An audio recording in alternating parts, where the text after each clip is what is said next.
अस्सलाम वालेकुम। आज की इस वीडियो में हम university of engineering and technology Lahore की बात करेंगे, जो कि ज़िला लाहौर के मेन शहर लाहौर में वाक़ है।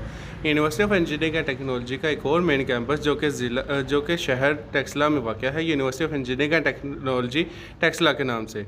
University of engineering and technology अपने सब कैंपसेस भी रखती है, और इसके सब कैंपसेस में university of engineering and technology Narowal campus, university of engineering and technology Faisalabad campus and Rachna college of engineering and technology Gujranwala campus मौजूद हैं। University of engineering and technology Lahore अपने civil engineering, mechanical engineering, electronical engineering, computer science, computer engineering, chemistry, physics, stats और बाकी दीगर programmes की वजह से पूरे पाकिस्तान में बहुत मशहूर है। University of engineering and technology Lahore में सिर्फ एक दफ़ा एडमिशन ओपन करती है, जो कि जुलाई के महीने तक अमूमन ओपन रहते हैं, और इनकी पहली मेरिट अगस्त के महीने में और या सितंबर के महीने में लग जाती है। University of engineering and technology के मेरिट की बात कर लेते हैं, इसमें अमूमन मेरिट ज़्यादा ही रहता है। University of engineering and technology के जो से मेरिट फॉर्मूला है, उसमें 17% मैट्रिक की वेटेज, 45% FSC पार्ट 1 और पार्ट 2 की वेटेज, और उसके बाद 33% ई कैट की वेटेज होती है। ई कैट जिसे सैटेलाइट एडमिशन टेस्ट का नाम दे दिया गया है, और ये तमाम इंजीनियरिंग एंड टेक्नोलॉजी यूनिवर्सिटीज़ में एडमिशन लेने के लिए वैलिड होता है।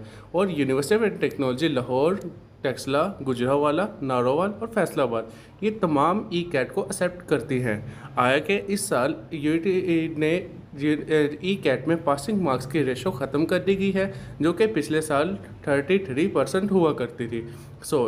जिन बच्चों ने भी इंजीनियरिंग एंड टेक्नोलॉजी में दाखिला लेने के लिए ये ई कैट दिया था, और उसमें अगर उन्हें लगता है कि उनके 33% से कम मार्क्स है, वो भी अप्लाई करने के लिए एलिजिबल है। इससे आगे अगर बात कर ली जाए, यूटी ने इस वक्त अपने इस साल 2024 का फीस स्ट्रक्चर भी स्टूडेंट्स के साथ शेयर कर दिया है, जिसमें सबसे पहले उसकी कैटेगरीज़ की बात कर ली जाए।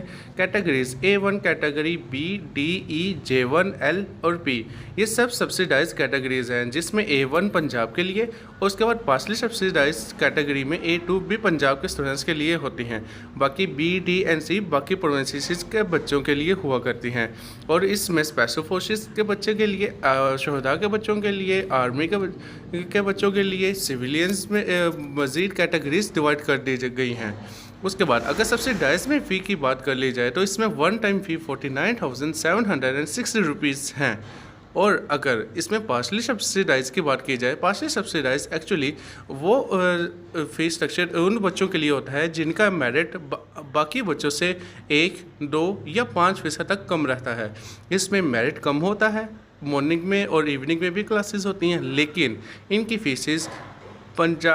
फ़ीस जो है वो A1 कैटेगरी, जो कि पंजाब के बच्चों के लिए भी होती है और बाकी बच्चों के लिए भी, उसके लिहाज से ज़्यादा होती है। जैसे कि आप ये डिफरेंस देख सकते हैं, A1 कैटेगरी में 49,760 रुपये है, जबकि A2 में 65,642 रुपीज़ है, जो कि तकरीबन 16,000 का डिफरेंस सिर्फ इन्हीं नॉन रिफंडेबल फ़ीस में आता है। उससे आगे बात कर ली जाए, तो 8 to 10 सेमेस्टर्स की फ़ीस यहाँ पे मेंशन की गई है, जो कि हमारे 8 सेमेस्टर्स के इनके हॉस्टल चार्जेस वगैरह को मिलाकर हमारा तकरीबन 8 लाख पर जाके सिर्फ और सिर्फ 4 साल डिग्री प्रोग्राम मुकम्मल होगा।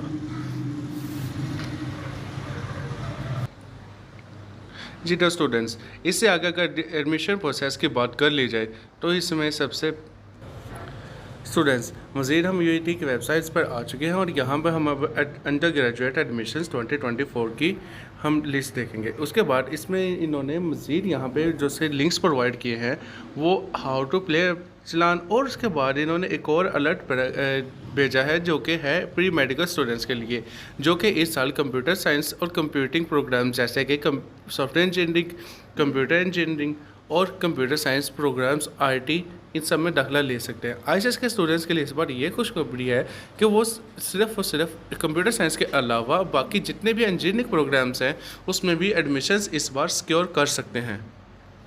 नेक्स्ट, अगर हम यूईटी के बात करी जाए, इसके बाद हम यूईटी के अंडर ग्रेजुएट के मिनिमम हम एग्रीगेट की बात करेंगे जो कि 2023 में रहा था। उसमें अगर आर्किटेक्चर इंजीनियरिंग का A1 कैटेगरी का 77.6 और A2 कैटेगरी का 68.5126% रहा था। जे देखें स्टूडेंट्स, यहाँ पे कितना बड़ा डिफरेंस आया है A1 और A2 कैटेगरी का। लेकिन वही बात कि A1 कैटेगरी की फ़ी कम होती है और A2 कैटेगरी की फ़ी ज़्यादा होती है।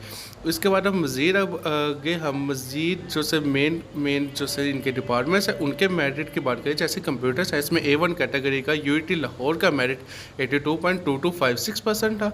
उसके बाद A2 कैटेगरी का 78.0479% था। उसके बाद university of engineering and technology काला शाह काकू कैंपस जो कि लाहौर से थोड़ा सा आगे ही फासले पर वाक़ है, उसके A1 जो कि A1 कैटेगरी का मेरिट था वो 77.894% था। जबकि काला शाह काकू के A2 कैटेगरी का मेरिट 73.6% था। और उससे आगे हम अगर university of engineering and technology Faisalabad सब कैंपस की बात की जाए तो उसका A1 कैटेगरी का मेरिट 74.97% था। जबकि फैसलाबाद कैंपस में नॉन A2 की लिस्ट नहीं फ्राहम की गई। जबकि फैसलाबाद कैंपस में A2 कैटेगरी का मेरिट हमारे पास जो है वो 70.6881% है, जो कि पिछले साल की निस्बत काफ़ी ज़्यादा है। Rachna college of engineering and technology A1 category का अगर मेरिट कंप्यूटर साइंस का मेरिट देखा जाए तो 68.72%, जबकि Rachna college of engineering and technology A2 category का मेरिट 64.7475% था। बाकी प्रोग्राम्स और इनके मेरिट की लिस्ट यहाँ पर प्रोवाइड की गई है, लिंक मैं डिस्क्रिप्शन में दे दूँगा, आप वहाँ से भी चेक कर सकते हैं। आगे हम बात करेंगे सॉफ्टवेयर इंजीनियरिंग की। सॉफ्टवेयर इंजीनियरिंग का काला शाह काकू कैंपस में A1 कैटेगरी का मेरिट 80.501% था और काला शाह काकू में A2 कैटेगरी का मेरिट 77.8% और उसके बाद फैसलाबाद कैंपस में टेक्सटाइल इंजीनियरिंग का मेरिट 54.4% और टेक्सटाइल इंजीनियरिंग का मेरिट फैसलाबाद कैंपस में A2 कैटेगरी का 54.1% था।